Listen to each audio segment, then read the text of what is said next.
Fid-dar ċentrali tal-Partit Nazzjonalista llum qed issir maratona ġbir ta' fondi bilan il-partit ikollu iktar fondi sabiex ikun jista' jwassal il-messaġġ politiku tiegħu. Maratona li bdiet għall-ħabta ta' satejn u nofs ta' war nofsinhar u tibqa' għaddejja sa 11 tal-lejla bit-trasmissjoni live fuq Net Television u Net FM. Maratona li matula eluf ta' Maltin u Għawċin qed jagħtu l-appoġġ finanzjarju tagħhom biex il-Partit Nazzjonalista jkun jista' jkompli bil-ħidma tiegħu sabiex il-poplu Malti jkollu kwalità ta' ħajja aħjar.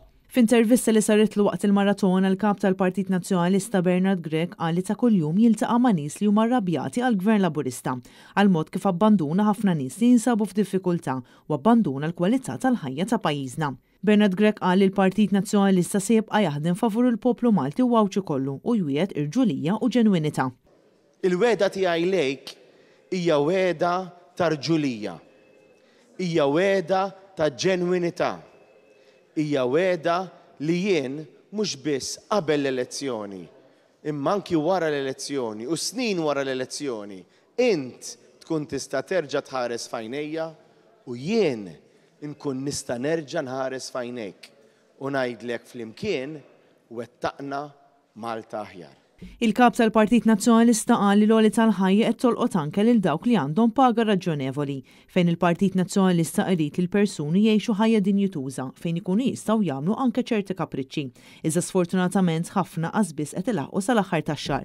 Quddiem dan kollu l-Partit Nazzjonalista għandu proposti konkreti fosthom ta' fond nazzjonali għal min jasporta u jimporta minn pajjiżna kif ukoll li ma tkunx intaxxata l-kola. Ser nibqgħu iffukati, ser nibqgħu determinati, ser nibqgħu nkunu l-vuċi tiegħek, nikkonsultaw u noħorġu bis-soluzzjonijiet biex b'koalizzjoni miegħek iva nindirizzaw il-problemi tal-pajjiż u tiegħek. Dwar id-dil skandalus ta' tl-esplarijiet, Bernard Grech qal li iktar ma jgħaddi żmien iktar qed joħroġ fid-der kemm hemm nies involuti f'dan is-ser minħal il-poplu Malti Għawċi. Quddiem dan kollu l-Partit Nazzjonalista għandu anke proposti konkreti għal dan is-settur tas-saħħa.